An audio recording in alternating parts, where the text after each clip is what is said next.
Hola, ¿qué tal? Muy buenas tardes. Yo soy Alejandro Poiré. Estoy muy feliz, muy emocionado de estar en esta tarde para hacer el lanzamiento del programa de género de la Escuela de Gobierno y Transformación Pública del Tecnológico de Monterrey. Yo aquí soy el decano de la Escuela de Ciencias Sociales y Gobierno. Otra vez, muy buenas tardes. Y estoy realmente pues muy emocionado por varias razones. Primero, pues porque la Escuela de Gobierno y Transformación Pública del TEC es este sueño que tiene más de 15 años, está por cumplir su año 16 de existencia, que está transformando su oferta educativa y en su nombre y en la propia perspectiva del Tecnológico de Monterrey lleva consigo un compromiso de transformación. El reconocernos como capaces de generar en los entornos en los que incidimos, sea desde el gobierno, desde la sociedad civil, desde las organizaciones internacionales, como agentes de cambio, como personas en búsqueda de un mejor horizonte. Y realmente esta iniciativa de género para mí es de alguna forma un espacio extraordinario, un sueño cumplido, que es apenas un pasito, pero en una dirección de un gran compromiso y esperemos también de una gran incidencia. También me emociona mucho porque este es un espacio en el cual yo personalmente, y espero que muchos de quienes asistimos hoy, nos acerquemos con una gran humildad. Con la humildad que nos reconoce el que tenemos mucho que aprender. Yo en lo personal, pues desde luego en materia de género, de igualdad de derechos, considero que soy una persona como muchas de mi generación, además hombre cisgénero, heterosexual, eh, que tenemos mucho que aprender, que tenemos un espacio muy amplio por reconocer nuestros sesgos, nuestros privilegios, los espacios que ocupamos y cómo nos tenemos que convertir todos, todas, en aliados y en agentes para una transformación. Pero esa humildad también es un espacio de mucha convicción, de una gran convicción. Y es la convicción de que si partimos del conocimiento, del estudio, del análisis, y desde una perspectiva abierta, plural, reflexiva, vamos a ser capaces de tener una incidencia mucho más profunda. Por eso considero que el espacio universitario y en particular la Escuela de Graduados del Tecnológico de Monterrey en Gobierno y Transformación Pública va a ser particularmente útil y favorable para construirse en una plataforma abierta para generar ese espacio de transformación. Esa transformación tiene que estar marcada por las lecciones que hemos estado aprendiendo. Las lecciones que desde hace muchos años, muchos movimientos en la búsqueda de igualdad de género, de los derechos de las mujeres y del reconocimiento de la dignidad de la persona han estado buscando en nuestro país y en todo el mundo. Y particularmente hoy estamos viviendo espacios pues de una enorme y de una extraordinaria incertidumbre. Pero dentro de esa incertidumbre nos anima mucho precisamente nuestra capacidad de reconocer en el ímpetu de muchísimas personas, particularmente mujeres, que mostraron el 8 y 9 de marzo pasado un compromiso inequívoco con la búsqueda de un espacio libre de violencia y con la búsqueda de un espacio de un pleno goce de derechos para todas las personas, una nueva oportunidad. Y así como este movimiento, el movimiento LGBTQ y muchas otras personas, hoy nos convocan precisamente a esa reflexión, a una reflexión informada, a una reflexión basada en el conocimiento, en el reconocimiento del pluralismo y a que nos sumemos con entusiasmo a esta extraordinaria oportunidad. La oportunidad que nos da este momento de reimaginarnos, de repensarnos, no de reconstruir el pasado, sino de repensar la forma en la que podemos construir nuevas relaciones más humanas que den un espacio más amplio a la plenitud de todas las personas. Yo le agradezco especialmente a Paulina Campos, nuestra decana académica, a Josefina Cortés, nuestra directora nacional del programa de Derecho, a Tatiana Revilla, profesora nuestra de Campus Ciudad de México y en Gender Issues, todo el impulso que han llevado para poder organizar esta serie de conferencias magistrales y darle cuerpo junto con muchas otras personas de la escuela y del TEC a esta iniciativa de género dentro de la Escuela de Gobierno y Transformación Pública. y me enorgullece mucho y me da una gran emoción que vamos a tener este miércoles, el siguiente miércoles y dentro de 2 semanas también, igual a esta hora, a las 5 de la tarde, a 3 ponentes que nos van a ilustrar precisamente de distintas perspectivas y de distintos enfoques para entender mejor el reto y la oportunidad que tenemos enfrente.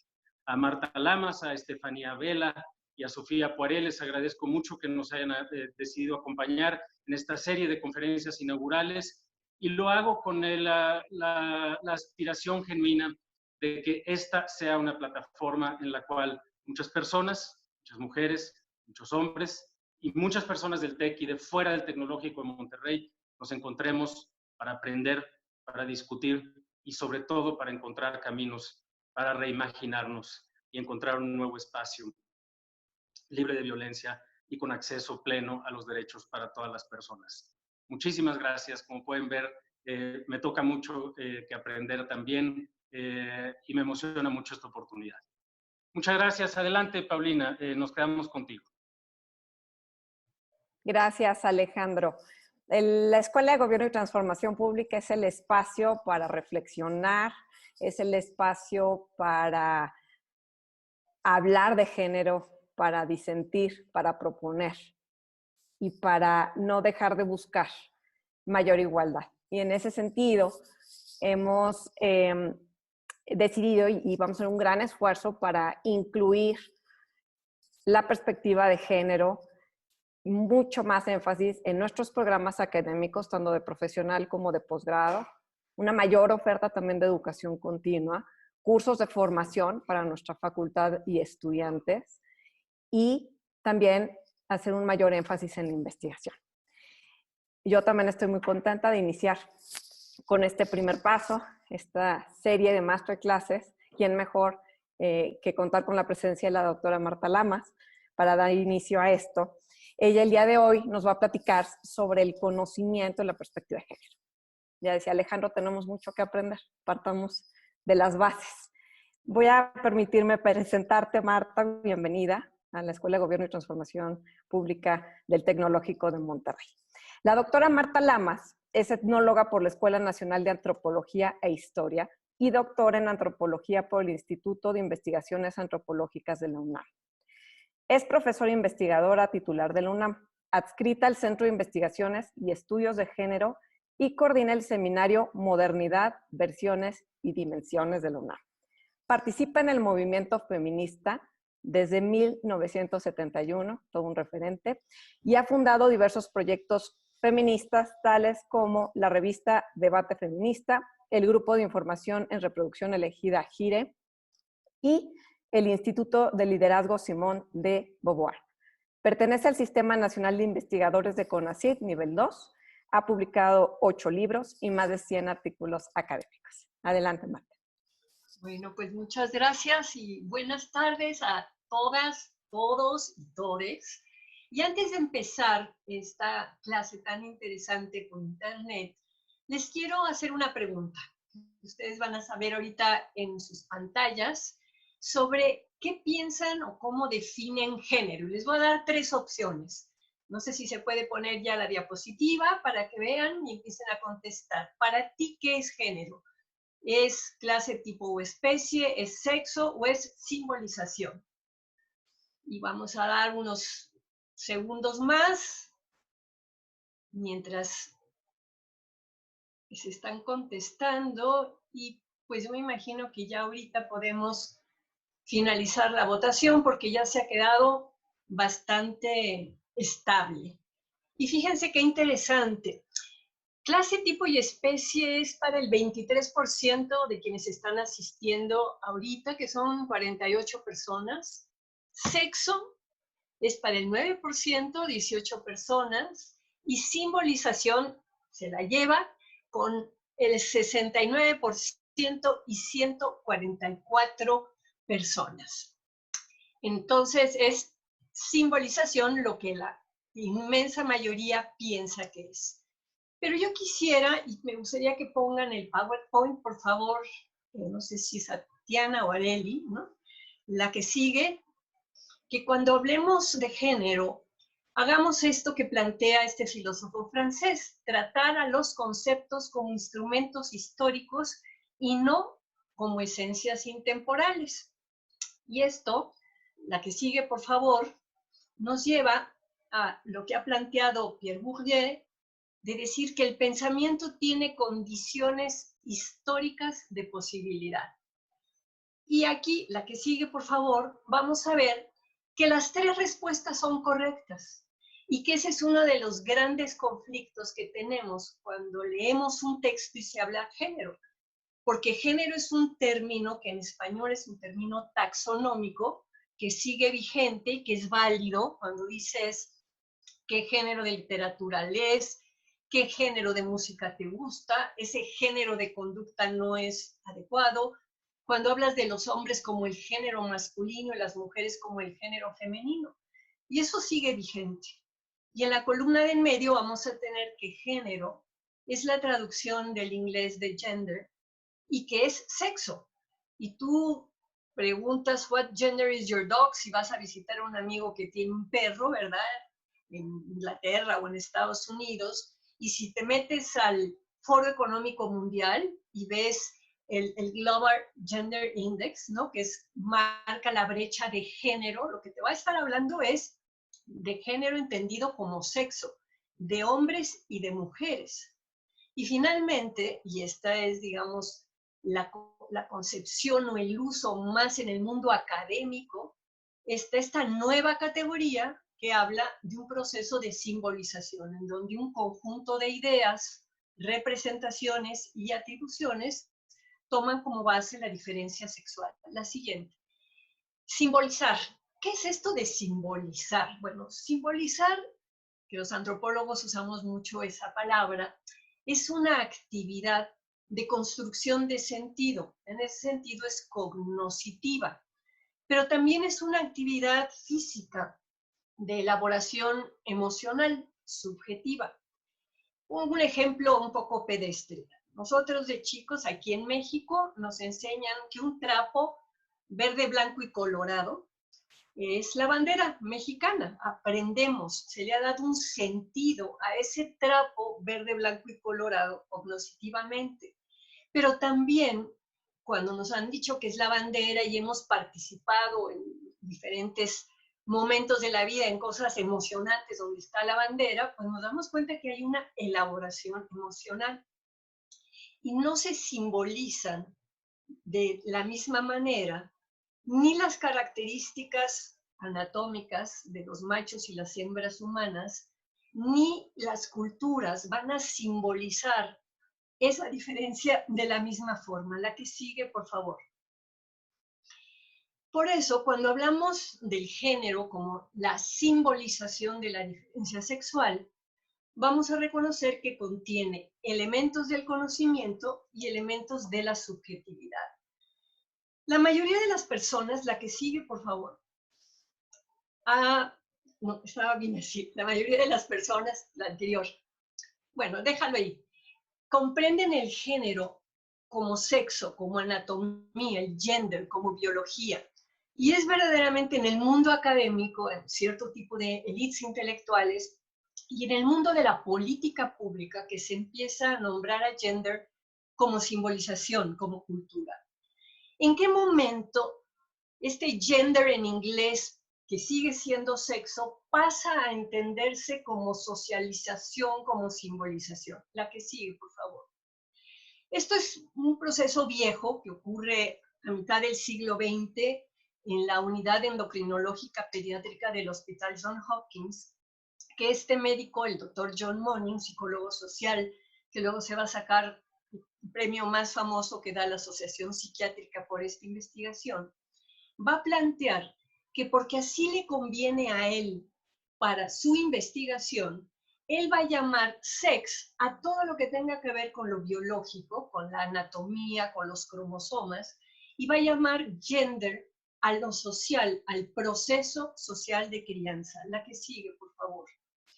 Él lo que va a estar estudiando va a ser, acuérdense, era una unidad endocrinológica pediátrica, casos de niños y niñas y algunos adolescentes que llegaban con problemas de identidad, ya fuera porque había casos de chicos intersexuados que tienen características de los dos sexos, o porque habían sido mal clasificados cuando nacieron.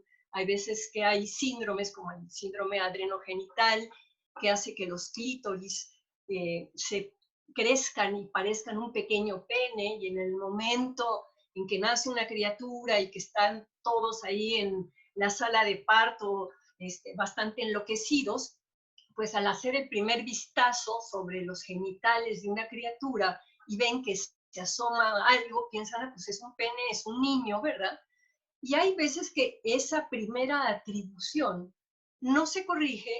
Ha habido casos en donde la ignorancia sexual sobre qué ser niño o ser niña, pues ha llegado, como el caso que estudió el doctor Moni, el caso de Juanito, a plantear que una criatura que había sido etiquetada como niño, pues era una niña con este síndrome adrenogenital. Todos los casos que va a estudiar Moni lo van a llevar al planteamiento de que las identidades masculinas y femeninas se construyen por la crianza y por la socialización y no por la biología, la que sigue. Y su conclusión textual es la de que los seres humanos nacemos indiferenciados en términos de lo que en esa época se llamaba el sexo psicológico y hoy se llama identidad de género, que la vamos a ver después, y se forman la idea de ser mujer u hombre a través de la crianza. Moni se va a equivocar cuando dice que solo a través de la crianza, porque tiene que ver mucho el psiquismo y la subjetividad, pero va a ser el primer momento en donde se empieza a separar la concepción de sex y de gender. La que sigue, por favor. De este campo de la psicología médica, donde surge a mitad de los años 50 una distinción arbitraria entre sex y gender, que la mayoría de los angloparlantes siguen pensando que son sinónimos, ¿no? Esto se va a filtrar después al campo de las ciencias sociales en los 70, sobre todo con el impulso del movimiento feminista y de las académicas feministas, y ya en los 80 en el discurso político y en las políticas públicas. La que sigue, por favor. Y digamos, lo que se va a ir perfilando es la posibilidad de hablar del sistema sexo-género como el conjunto de acuerdos a partir de los cuales una sociedad da significados culturales a la sexuación biológica y establece que lo propio de los hombres por un lado y lo propio de las mujeres por otro. La que sigue, por favor. Entonces, imagínense, la diferencia sexual, la anatomía, lo que nos determinan los cromosomas, es igual en las personas escandinavas, islámicas y mexicanas. Pero el género, lo que se considera propio de cada sexo, es muy diferente en estos países. Entonces, es bien interesante ver, o sea, en un país escandinavo como Islandia, tuvo una presidenta mujer, además lesbiana, que se casó con su mujer, ¿verdad? Mientras que en un país islámico es difícil que una mujer llegue a ocupar un puesto de gobierno como la presidenta de Islandia. En México estamos como a la mitad en términos de simbolización entre los países escandinavos y los países islámicos. Y no hablo aquí de las otras culturas, bueno, porque sería muy largo, pero cada cultura le va a otorgar, va a simbolizar un dato biológico como la sexuación de una manera distinta. La que sigue, por favor. Lo importante es entender que este sistema sexo-género, o sea, a partir de los datos de la sexuación, se simbolizan una serie de tareas, atribuciones y características, se arma igual en todas las sociedades, ¿no? Se adjudican atributos y tareas. La que sigue, por favor.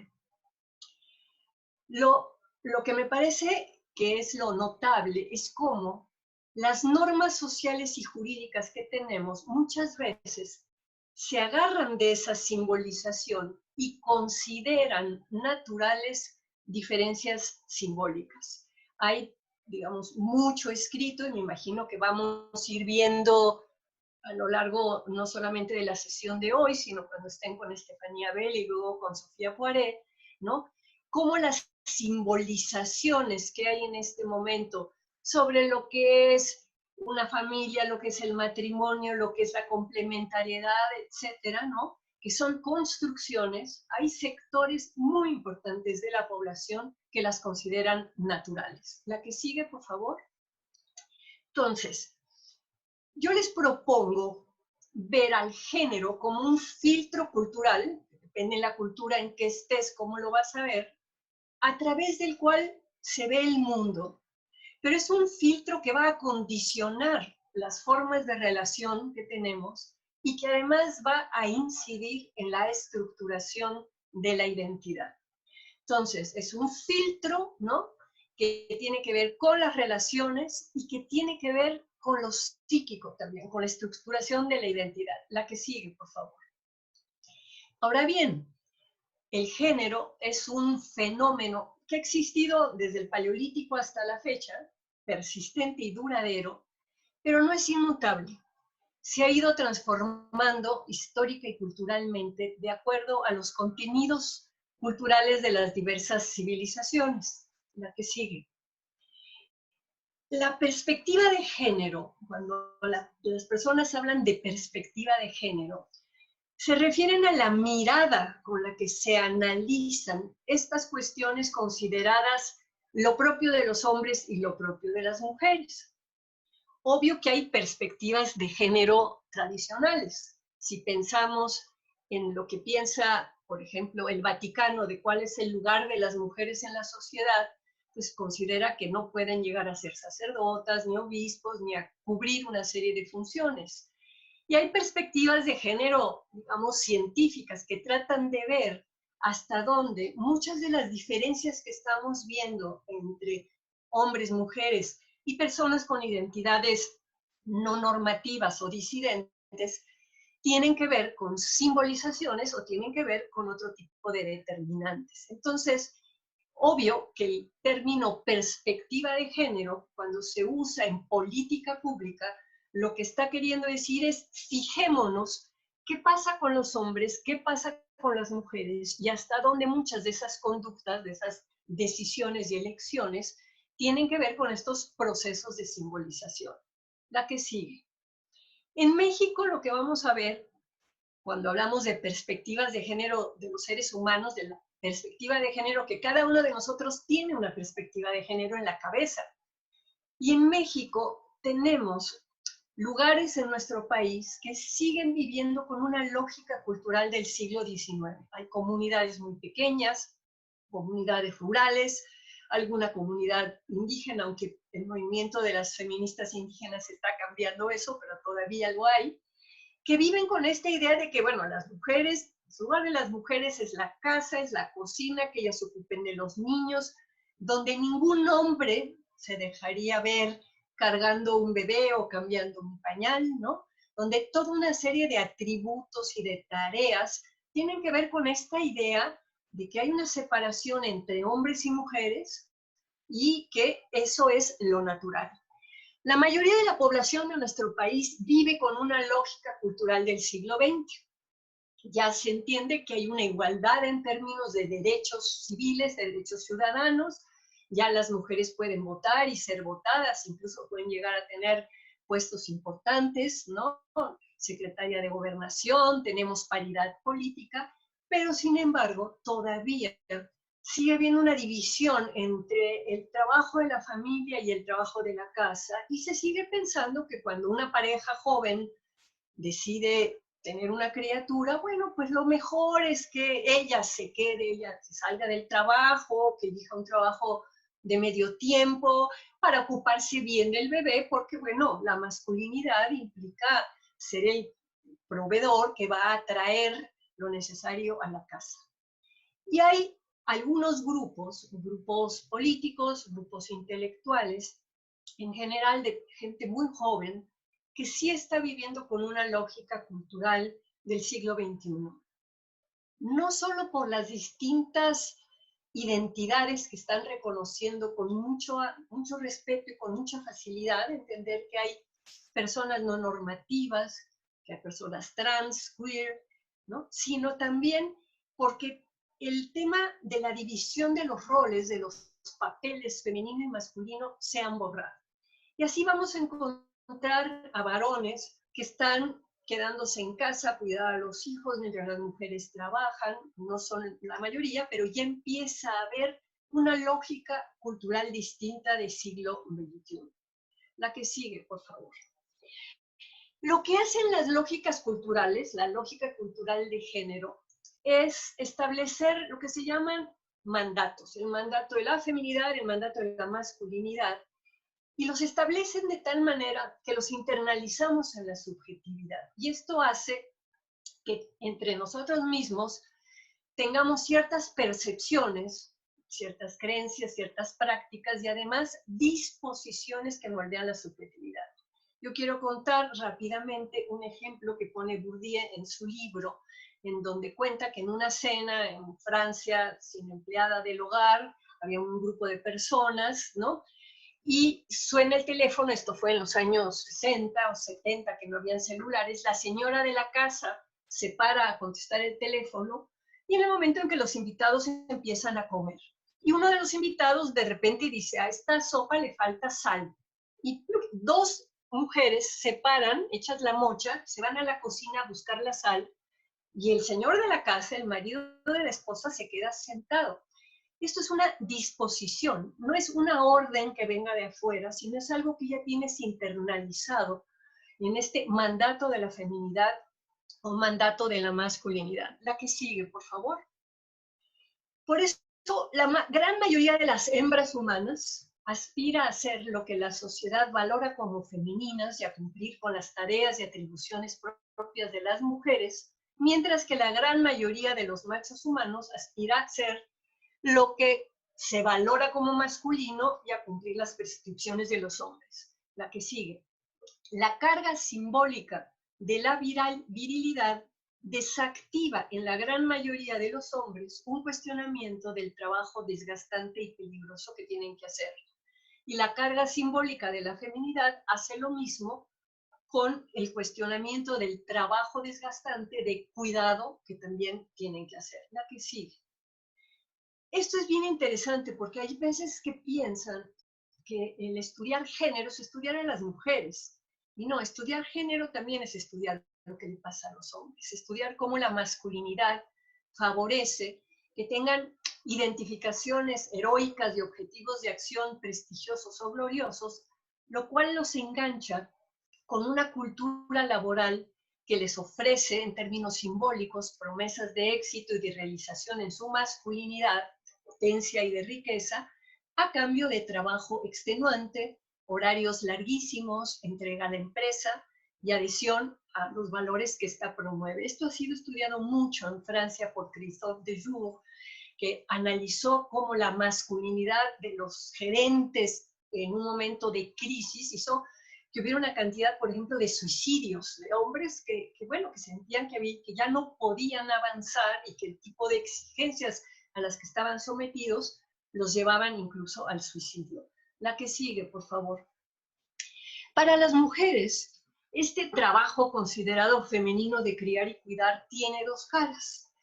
Por un lado, hay un exceso de trabajo no retribuido, pero por otro lado, también es una fuente de sentimiento de poder y de realización, ¿no? Por un lado, las mujeres se sienten desgastadas, pero por el otro, a veces no pueden tolerar que las personas a quienes ellas cuidan puedan prescindir de sus atenciones, pues derivan su valía en ello. La que sigue. Y esto nos lleva a pensar cómo construir un arreglo distinto de las relaciones sociales cuando los mandatos simbólicos de la feminidad y la masculinidad siguen estructurando las disposiciones subjetivas y las creencias de los seres humanos que viven con, digamos, esos mandatos en ellos. La que sigue, por favor. Esta lógica cultural de género vigente, la contemporánea, la general, produce interferencias negativas en las relaciones, pues las mujeres y los hombres desarrollan sentimientos cargados de ambivalencia, producidos por esta dimensión psíquica de la feminidad y de la masculinidad. Sí, la que sigue está bien. Y es que lo que resulta crucial, y parece que no lo hemos podido resolver hasta este momento, es integrar el trabajo y la vida familiar. Y esto es central para la sostenibilidad humana. Ya son varias las instancias que han estado estudiando esto, ¿no?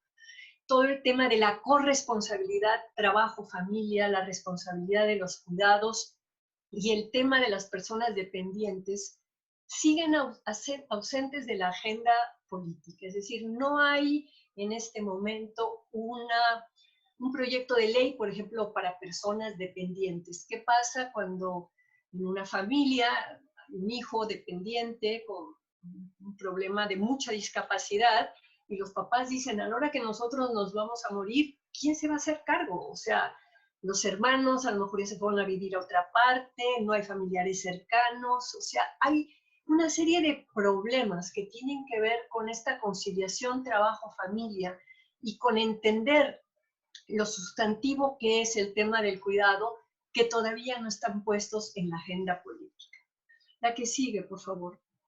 Regreso al cuadrito inicial, porque quiero centrarme en el del medio, en el gender en inglés, que habla de sexo, y recordar la que sigue, lo que plantea este Foro Económico Mundial, que mide la brecha de acceso, la que sigue, y la mide en 4 cosas, lo que es la participación laboral, salarios y promociones, lo que es educación, índices de analfabetismo, educación básica, etcétera, lo que llaman empoderamiento político, que es nada más marcar porcentajes de diputadas, ministras y jefes de Estado, y el tema de la salud, la que sigue. Donde no les voy a poner, porque no da tiempo, pero lo pueden hacer ustedes si se meten al Foro Económico Mundial, viene todo el reporte de la brecha de género, y en donde estamos peor en México es en el tema del trabajo. Hay 15 países latinoamericanos y México está como en el lugar 8, hay 7 países que están muchísimo mejor que nosotros y países como Nicaragua, que uno pensaría que es mucho más pobre que México, pero no tiene ese nivel de desigualdad. Y aquí en México lo que hace la desigualdad es el tema del trabajo. La que sigue, por favor. Y es que por esta lógica cultural de género, las mujeres están sobrecargadas en el cuidado familiar y los hombres están sobrecargados en la provisión y la defensa. La que sigue. Y lo que pasa es que la cultura laboral que tenemos en la mayoría de organizaciones privadas y públicas permanece arraigada en creencias y valores que refuerzan esta separación del trabajo y vida familiar, y por lo tanto hay como gran falta de interés y de respuestas para las responsabilidades paternas. La que sigue. Por ejemplo, se habla mucho, ¿no?, de las madres que trabajan, pero nadie pregunta sobre los padres que trabajan, que no son vistos en la cultura laboral, y aunque tengan mayores salarios o más oportunidades laborales, ¿no?, la paternidad es un elemento invisible que no cuenta. La que sigue, por favor. En realidad, lo que viene a ser la perspectiva de género es mostrar en política pública que los ámbitos privado y público están conectados y que las actividades en uno tienen un impacto significativo en el otro. La que sigue, por favor. Y entonces, por eso es que para transformar las actuales discriminaciones debidas a la lógica cultural de género, tenemos que empezar por comprender en qué consisten y a quién sirven estos mandatos culturales existentes. La que sigue, por favor. Lo que hace la lógica es que produce un círculo vicioso con consecuencias en el orden social y en la subjetividad de los seres humanos, lo cual se vuelve un obstáculo para la inclusión social y la ciudadanía social plena. La que sigue. Y si comprendemos la fuerza de esta lógica de la cultura, eso nos ayudará a comprender las actuales crisis sociales y también a diseñar políticas públicas dirigidas a fortalecer el lazo social. al desconstruir ciertas prácticas discriminatorias y mostrar que no son naturales, el conocimiento sobre el género se convierte en un poderoso dispositivo para configurar un espacio más igualitario de vida entre los seres humanos. Y esto ya nos lleva a la parte de que todos los seres humanos deberían de tener los mismos derechos humanos independientemente de su identidad de género, su orientación sexual, su clase social, su edad o su condición étnica, la que sigue. Y esto se acepta hoy en día mucho más en relación a la clase social y a la condición étnica, se empieza a aceptar en relación a la orientación sexual, sobre todo desde que la Suprema Corte de Justicia resolvió en el año 2015 que el matrimonio entre personas del mismo sexo es legal, pero donde hay muchísimo rechazo es aceptar la diversidad identitaria, porque se considera que ciertas identidades son naturales y otras antinaturales. La que sigue, por favor. La identidad es resultado de un complejo proceso psíquico que se nutre de los mandatos culturales de género, no se nutre de la sexuación, no se nutre de tus cromosomas, se va a nutrir de todo lo que vas a meter en tu inconsciente. La que sigue, por favor. Y si comprendemos que el género es un resultado de lo psíquico y lo cultural, para aceptar la diversidad identitaria, no es necesario pensar que hay identidades naturales y otras antinaturales. La que sigue, por favor. Este sociólogo británico dice que hablar de la racionalidad de las identidades es como hablar del tamaño de los colores, un error de categoría. O sea, yo no puedo decir que el rojo es más grande que el verde o más chico que el azul o que el amarillo, a menos que esté hablando de partidos políticos, y no estoy hablando de partidos políticos, sino de colores, ¿no? Es un error de categoría. Cada identidad es única, cada identidad se constituye con estos mandatos de género y con la forma en que se internalizan estos mandatos y se internaliza la propia identidad. Y con esto termino diciendo que si conceptualizamos al género como una lógica de la cultura, que está presente en todas las situaciones sociales, que tiñe la construcción de la identidad psíquica y que condiciona las reglas de convivencia y el sistema jurídico, vamos a tener una herramienta eficaz para construir otro tipo de política pública. Y esto fue así como una pincelada muy veloz de que a qué nos referimos cuando hablamos de género, sobre todo en el campo de las ciencias sociales y de la política pública. Y ahora creo que venimos a la parte más divertida, que es la de las preguntas.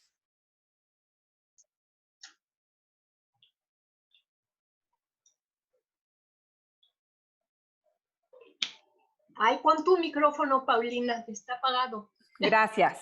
Sí. Se han alcanzado grandes logros, hay avances, batallas ganadas se puede decir, el derecho al voto, una cámara paritaria, un poder legislativo donde hay una paridad.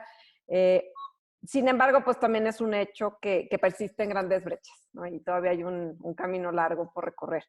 Y en ese sentido, a mí me gustaría preguntarte, ¿qué políticas públicas, qué acciones quizás serían las prioritarias en las que hay que enfocarse para seguir avanzando y, bueno, pues aspirando a un mundo de derechos que en la práctica pues sean iguales?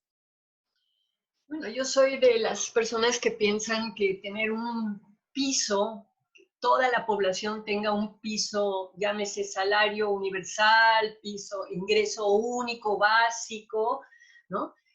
El hecho de poner el tema de los cuidados de veras en la agenda, en el sentido de que a las personas que se dedican al cuidado son las peor pagadas, o no se les paga porque es una labor de amor, pues a las que se les paga peor. Y no tenemos un sistema de cuidados para todo el país.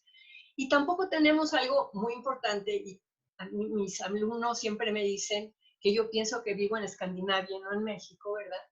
Porque hago mis comparaciones. Claro, para mí es así como un punto de referencia utópica, ¿no? A mí me encantaría una ley de paternidad como la que tiene Islandia, de que da un año al papá, ¿verdad?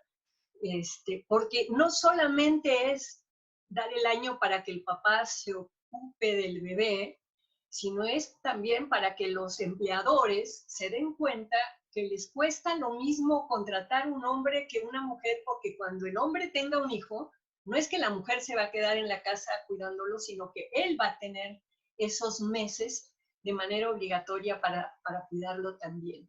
Entonces, hay intervenciones que tienen, digamos, como cuando uno juega billar, ¿no? Y que haces una carambola, que le pegas una pelota y luego esa pelota rebota otra cosa. Entonces, los permisos paternos largos, no la ridiculez de los 15 días de permiso paterno que tenemos acá, sino permisos paternos en donde una sociedad considera que una criatura, para estar bien cuidada, tiene que estar con sus cuidadores primarios el primer año de su vida. Y el Estado y la iniciativa privada da el salario de la persona que se va a ocupar de eso, diciendo 6 meses para la mamá, 6 meses para el papá, a veces hay 2 mamás, a veces hay 2 papás, pero ellos, digamos, se arreglan, y durante un año esa pareja se ocupa de esa criatura con su salario pagado. Y eso cambia no solamente el proceso de crianza, sino la dinámica laboral de esa sociedad. Por eso es que Islandia, que instaló, fue de los países escandinavos el que instaló el que si no se tomaba el permiso por el padre, lo perdía, a diferencia de Suecia y otros países, en donde se lo podía pasar el papá a la mamá, y lo que acababa siempre ocurriendo era que era la mamá la que se estaba todo el año completo con la criatura. Y cuando Islandia dice, no, queremos también afectar el mundo del trabajo con esta política pública, ¿verdad? Lo logró. Entonces, para mí el tema del cuidado, de los cuidados, no solamente de los cuidados de las criaturas chicas, el cuidado de los ancianos, el cuidado de las personas de discapacidad, es así como el gran desafío y la gran deuda que tenemos en nuestra política pública. En esta misma línea de revisando las preguntas, hay muchas preguntas en el chat, mucho interés, gracias a todos. Hay varias que tienen que ver con política pública, entonces voy a tratar de agruparlas ya que iniciamos ahora con esta conversación. Pero acuérdense que yo no sé de política pública. No. Soy antropóloga, sé de cultura, sé de otras cosas, y bueno, se me ocurren algunas cosas de política pública, pero no es mi fuerte. Está bien. No, digo, desde tu perspectiva, digamos, algunas ideas, sobre todo pensando justo en estas identidades, ¿no? Hay aquí, creo que algo muy interesante, dice, bueno, pues en vista de digamos, esta evolución del entendimiento de lo que es la identidad de género, Sí. Veníamos quizá a un mundo donde era muy dicotómico y ahora hemos avanzado pues a esta parte como más de simbolización y abre una serie de identidades. Entonces, ¿cómo se nos ocurre pues diseñar de alguna manera políticas públicas que incluya justamente esta nueva perspectiva amplia? Claro, yo creo que hay digamos, ya hay protocolos y ya hay formas, ¿no? De no sesgar, ¿no? Yo estaba el otro día hablando, por ejemplo, el registro civil. ¿Por qué pone apellido materno, apellido paterno? Es primer apellido, segundo apellido. Y ya decidirán quienes ponen el apellido, si son 2 mamás o si son 2 papás, digamos. Pero si yo tengo una pareja de amigos gays que van a registrar un bebé y dice apellido paterno y materno, bueno, los 2 son padres, ¿no? ¿Cómo le van a hacer?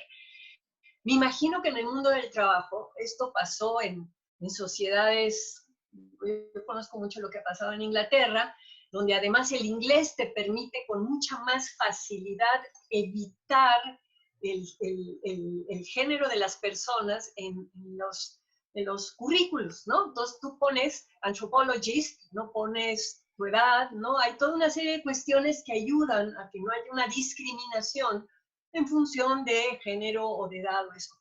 Con el español tenemos un problema, porque si pones antropólogo o antropóloga, ya con eso se sabe más o menos, ¿no? La E es una buena opción, la propuso hace muchos años Antonio Latorre del Colegio de México, un maravilloso lingüista, y ahora se está usando mucho. Les estudiantes, les profesores, suena raro, indudablemente, pero es mucho menos discriminador. Ahora, en términos de política pública, sí creo que habría que revisar las políticas de contratación, digamos, ¿no? Y sobre todo creo que hay que empezar a hacerle entender a nuestra iniciativa pública y a nuestro gobierno, pues que hay hombres que sí les gustaría los permisos. En el gobierno de la Ciudad de México se hizo un proyecto. ¿Y saben lo que pasa? Yo estoy obsesionada con el tema de los cuidados, que quienes toman el permiso son los hombres de los trabajos más bajos. En el gobierno de Ciudad de México eran los policías, porque qué rico tomarse 15 días, ¿verdad? Aunque me parezcan a mí pocos, para ellos 15 días era mucho, ¿no? Pero no se lo toma el director, porque un director 15 días, entonces puede perder una oportunidad en la carrera de trabajo. Cuando en muchos países empezaron a poner optativos los permisos paternos y se dieron cuenta que pasaba eso, que los tomaban los hombres de los rangos más bajos. Y Canadá hizo una cosa súper interesante. Planteó que el hombre que tomara el permiso paterno se le reducía la edad de la jubilación, ¿no? Es decir, en vez de jubilarse a los 65, se podía jubilar a los 60 y se le subía una especie de cuota especial por ser papá. Inmediatamente directivos empezaron también a sumarse a este tema de los permisos paternos. Entonces, hay mucho investigado y mucho trabajado sobre eso, ¿no? Otra pregunta. Tiene que ver con el feminismo radical.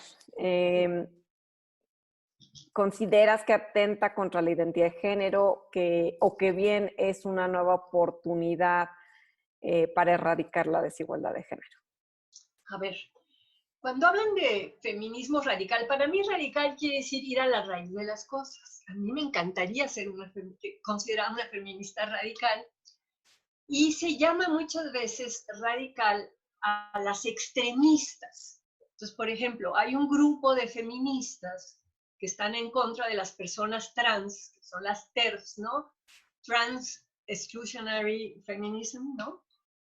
Que yo creo que no están ayudando para nada. Creo que es un retroceso muy fuerte también en términos de derechos humanos. Y creo que tiene que ver, sobre todo, con una idea de qué es ser mujer, ¿no? Ser mujer es tener ciertos cromosomas, o ser mujer es tener cierta identidad y sentirte de una manera específica. Y además muestra como una dificultad de entender que hay muchas formas de ser mujer, muchas formas de ser hombre, muchas formas de ser personas distintas con identidades nuevas y distintas, y que todos somos seres humanos. Entonces, yo no entiendo a ese feminismo extremista, lo llamo yo. A mí las radicales me gustan.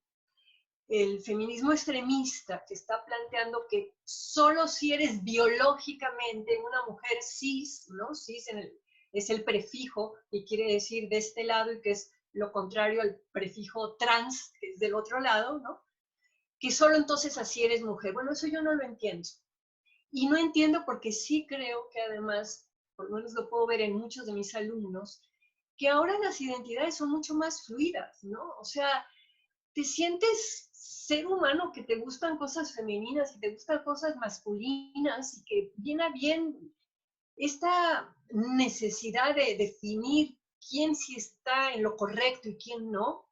Me parece que no ayuda a una construcción de proyectos democráticos de respeto. No sé si contesté, pero bueno, o no sé si será la pregunta. Dos preguntas más. Una tiene que ver con la educación sexual que se da desde edades tempranas. Sí. ¿Es algo que tiene que venir como una política de Estado o bien deben de considerarse también las opiniones de los padres? O sea, ¿qué tanto tiene que tomar el Estado una postura en este sentido? Sobre todo, pues en este tipo de temas que han evolucionado y que se busca pues generar condiciones de mayor igualdad. A ver, Yo creo que la educación pública tiene que ser laica y apoyada en cuestiones científicas. Y sí creo que con respecto a la sexualidad hay como mucha claridad de que hay que empezar desde que son muy chiquitos a hablarles, no solamente, digamos, en términos de la abejita que viene y el polen y eso, sino claramente, porque además están niñas y niños, digamos, viendo de repente escenas, películas, videos de hermanos mayores, oyendo cosas. Entonces, a mí me parece que la educación pública sí tiene que ser laica, sí tiene que ser científica y sí tiene que abordar la educación sexual de una manera clara, directa, ¿no? Ajustada evidentemente a las edades. No le vas a decir lo mismo a una niña, a un niño que tiene 4 o 5 años, a uno que tiene 8, a uno que tiene 12. Y creo que los padres que tienen conflictos por sus creencias con respecto a muchos temas, no solo de la sexualidad, pues si son padres que tienen recursos van a mandar a sus hijos a escuelas privadas religiosas, y si son padres que no tienen recursos, creo que tendrán que ir y dirimir su conflicto con las autoridades de la escuela. Decir, bueno, pero ¿por qué le están enseñando a los niños de 6 años que masturbarse no les van a salir pelos en las manos, sino que es muy bueno? Entonces se tratará la autoridad de esa escuela pública de hablar con los padres. Es un problema para la gente que no tiene recursos económicos de meter a sus hijos en escuelas privadas religiosas, pero sí creo que la educación pública tiene que dar educación sexual. En este mismo tema preguntan si consideras que se debería de agregar ex profeso contenidos de exploración de la historia feminista y de identidad de género en los libros de texto, por ejemplo. Ay, En educación. pero en primaria no. O sea, yo estoy pensando en educación sexual para primaria, pero pobres niños, meterles desde la primaria. O sea, sí creo que en la historia que se enseñe, que algo se enseña de historia en las primarias, decir que las mujeres existen y que han colaborado históricamente no estaría mal. Y no solamente, no sé, Leona Vicario, la corregidora, y ay, qué hueva, ¿no? O sea, son 5 mujeres que aparecen en la historia de México, y creo que sí se podría hablar del papel que han tenido las mujeres en la historia, pero creo que eso ya es como en secundaria, ¿no? Y a mí me preocupa como vacunar en contra, o sea, si das las cosas antes de que haya una curiosidad, creo que eso es contraproducente. A mí me gustaría que en secundaria se entendiera por los chavitos y las chavitas esto de qué es género, no como lo di yo ahora que venía al TEC, a la escuela de gobierno, a tratar de decir, oigan, el conocimiento, etcétera, sino una cosa mucho más lúdica de, bueno, ¿qué pasa si a fulanito le ponemos un mandil y a la niña le ponemos una cachucha de varón? ¿Cambian ellos por ponerse una ropa distinta? ¿Por qué a las niñas hay taller de costura y a los niños de electricidad y a las niñas no se les deja? Es decir, como empezar a cuestionar lo que son los roles en cuanto a las tareas y a los gustos, ¿no? Y poco a poco ir llevando ya hacia la prepa todo este tema de las relaciones. Y creo que de lo que sí se tiene que hablar en algún momento, y que la adolescencia es el momento en donde eso estalla, ¿no? De la sexualidad. Yo sí creo que en secundaria sí se tiene que hablar de homosexualidad, de lo trans, de la identidad de género, y de que ya hay a estas alturas de la vida un conocimiento sobre que no es el uso de ciertos órganos y orificios del cuerpo lo que hace que una relación sexual sea ética, sino que lo ético es el consentimiento. Hablar mucho en qué radica el consentimiento, ¿no? Y el consentimiento, como si dos personas quieren lo mismo y son de la misma rodada, ¿verdad? Pues órale, yo creo que eso en sí en secundaria se tiene que plantear. Estoy viendo varias preguntas y entonces estoy tratando de integrarlas. Bueno, sí. Pero varias repiten algo como esto. Digamos, la reflexión es si esperaríamos o si considerarías incluso algo deseable una especie de abolición del género. en el sentido de que quizá hay fenómenos como los feminicidios, como incluso la feminización de la pobreza, entonces que han estado muy marcados hacia esta dicotomía de género, y si avanzamos hacia algo mucho más simbólico, incluso se podría ir aboliendo este concepto, y si esto sería algo deseable. Mira, más que deseable lo veo imposible, porque si el género es la simbolización de la diferencia sexual, va a haber diferencia sexual mientras seamos seres humanos. Va a haber machos y hembras, cromosomas XX, cromosomas XY, y algunas personas intersexuadas XXY, YY o lo que sea. Que los seres humanos dejen de a esa diferencia primera calificarla, ponerle significado, se me hace dificilísimo. Creo que lo que va a haber cada vez más es una maleabilidad, es decir, sí se va a entender que hay hembras, hay machos, hay hembras que se sienten mujeres, hay machos que se sienten, hay hembras que se sienten mujeres y hay hembras que se sienten hombres y habrá hembras que se sientan algo indefinido o que durante una época de sus vidas se sientan mujeres y luego se quieran sentir otra cosa. Es decir, en los procesos de simbolización en las culturas también cambian, pero en la medida en que los seres humanos, desde que somos chiquitos, en el proceso de crianza, vamos internalizando los códigos de nuestra cultura, los nombres, es decir, necesitamos los seres humanos categorías para podernos entender, hasta para poder hablar.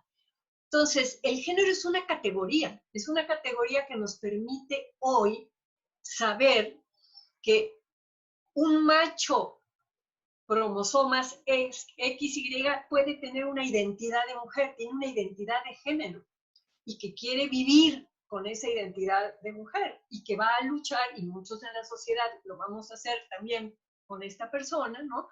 Para que lo pueda hacer. Entonces, siendo una categoría que nos ayuda a entender procesos en donde la gente se aferra, les da miedo, todo esta historia con la ideología de género, que a mucha gente le asusta, lo que viene a ser la ideología de género es decir, no hay esencias, o sea, no por tener ciertos cromosomas vas a tener una esencia determinada. Es un poco lo que me preguntaban al principio de las feministas extremistas, por ejemplo, que están en contra de los trans, ¿no? Yo no creo en las esencias, yo soy antropóloga, creo en la construcción cultural y en el psiquismo, ¿no? En esas dos cosas. Entonces, que si es deseable abolir el género, no sé, a lo mejor dentro de un siglo, o a lo mejor ni siquiera ya como humanidad llegamos a tener un siglo, pero no lo veo en el horizonte de los próximos 20 o 30 años.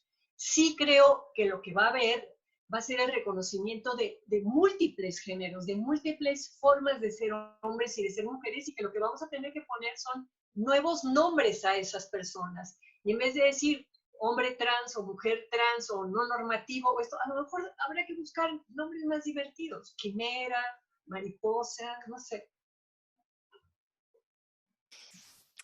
En los conceptos de feminismo y equidad de género, ¿pueden convivir o es uno o el otro?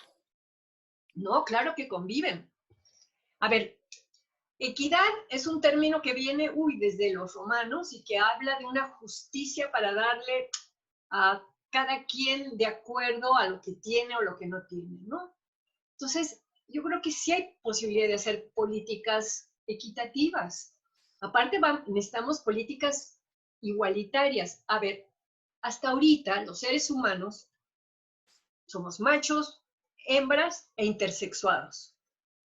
Entonces, como seres humanos somos iguales, debemos tener los mismos derechos como seres humanos, pero como sexos somos distintos. O sea, un hombre no se va a embarazar ni va a gestar durante 9 meses y parir una criatura. Entonces, va a haber necesidad de hacer cierto tipo de excepciones cuando ocurran esos procesos. Eso es la equidad. Un hombre no puede decir, por ejemplo, no, a ella la están privilegiando porque está embarazada. No, no es un privilegio, es un reconocimiento de la diferencia y eso es una política equitativa. De la misma manera que habría que pensar cuáles son las políticas para las personas intersexuadas, ¿no? Que de eso se habla muy poco, pero que también es un tema súper importante. Entonces, claro que pueden ir. Ahora, el punto es que no hay un feminismo, hay muchos feminismos, ¿no? Entonces, hay muchas tendencias feministas, hay tendencias feministas que no quieren hablar de equidad, que hablan solo de igualdad, y yo soy una enferma mental que hablo de equidad para ciertas cosas y de igualdad para otras. Gracias, Marta. Bueno, te comparto más que el chat. Bueno, hay una cantidad de comentarios, agradecimientos, felicitaciones. Entonces, por eso nos hemos extendido un poco y agradezco también, Marta, que has tenido la disponibilidad. Sí. Y ¿puede un hombre ser feminista o solo un aliado?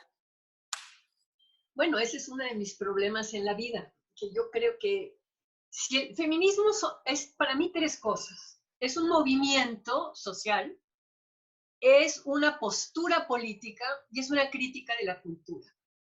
Entonces, yo creo que hay seres humanos que pueden tener esa postura y a lo mejor tienen dificultades para participar en el movimiento social, ¿no?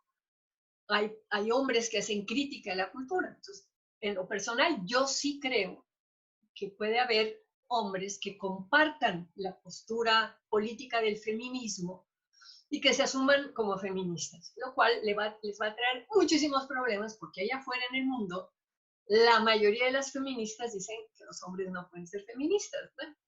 A lo mejor hay que cambiarle también el nombre al feminismo si es una lucha porque la diferencia sexual no se traduzca en desigualdad social.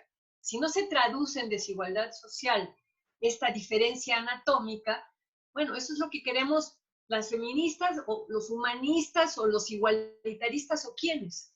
Entonces, sí creo, yo tengo algunos amigos que podría decir que son feministas o que comparten la postura feminista, pero también los hombres feministas tienen que entender que cuando hay una manifestación feminista convocada por una variedad de feministas que piden que los varones vayan en la parte de atrás, sería bueno que les hicieran caso, fueran en la parte de atrás y no que se fueran adelante diciendo, es que yo también soy feminista. Sí, maestro, eres feminista, pero en esta marcha los hombres van para atrás. Y respeta eso. Entonces, que no sean provocadores. En esta época de pandemia, de COVID-19, varias preguntas también y coincido. Pareciera que, pues nuevamente el trabajo no remunerado, el cuidado, está cayendo sobre las mujeres. En ese sentido, ¿propones algunas ideas, incluso quizá que pudiera venir desde el gobierno o desde los distintos sectores sociales para tratar de equilibrar un poco esto, concientizarnos de que esto es algo que pareciera estar sucediendo? Fíjate que, bueno, a lo mejor ahí yo creo que yo tengo un sesgo de clase social y de edad clarísimo, ¿no? Tendría que estar aquí Estefanía Vela para decirnos con su interseccionalidad cómo ve el asunto. Pero a mí lo que me están comentando muchas de mis alumnas que tienen son algunas ya de maestría y doctorado, entonces ya tienen 30 y tantos años, ¿no? Es que por primera vez los hombres que están encerrados con ellas en la casa están empezando a hacer trabajo doméstico y se están dando cuenta de la chinga que es el trabajo doméstico. O sea, yo a lo mejor en otra clase social, a lo mejor en otro sector, les ha caído muchísimo más trabajo a las mujeres.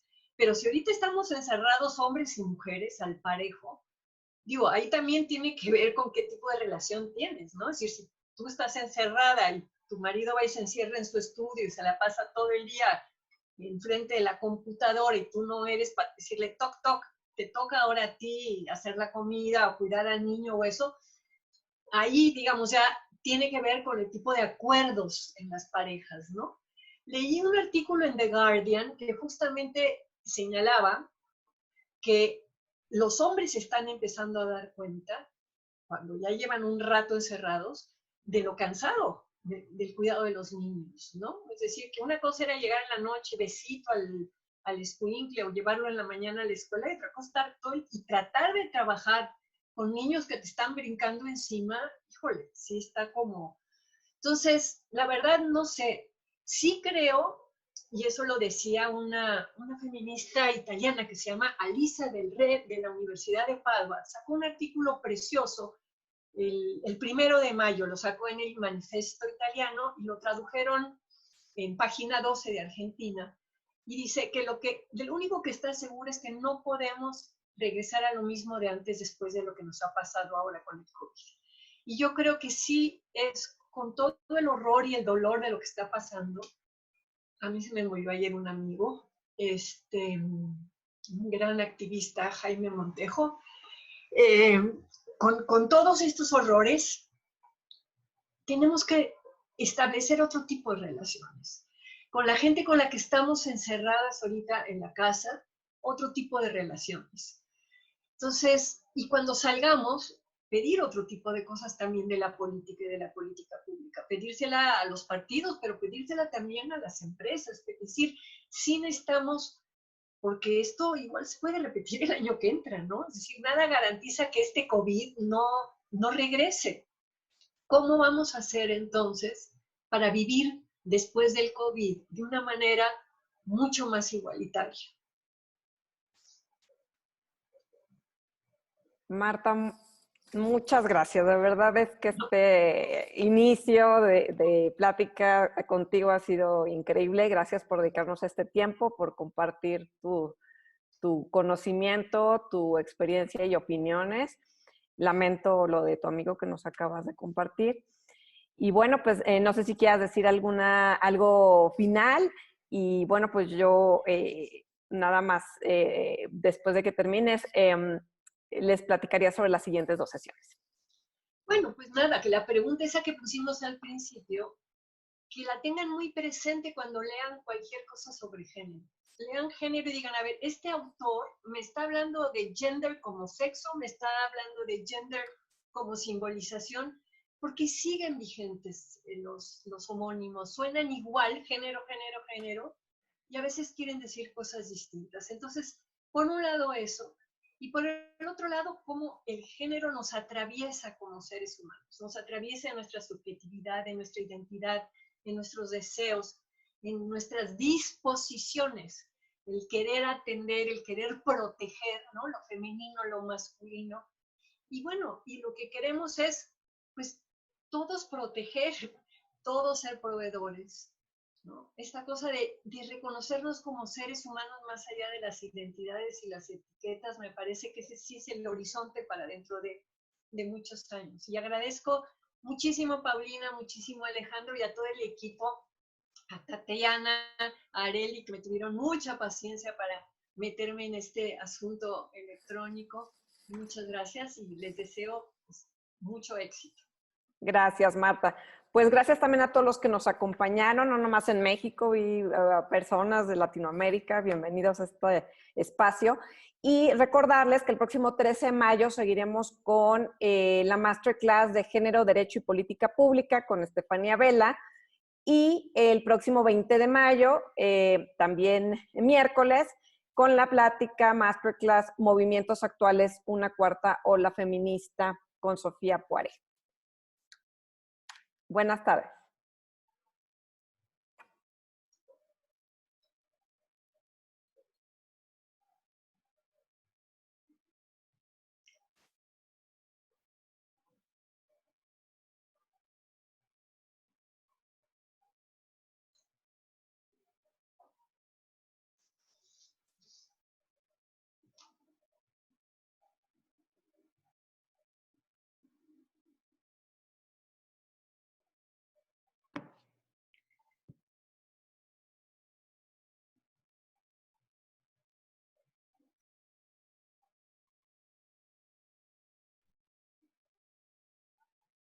Creo que ya, Marta, te puedes desconectar. ¿Ya me puedes conectar?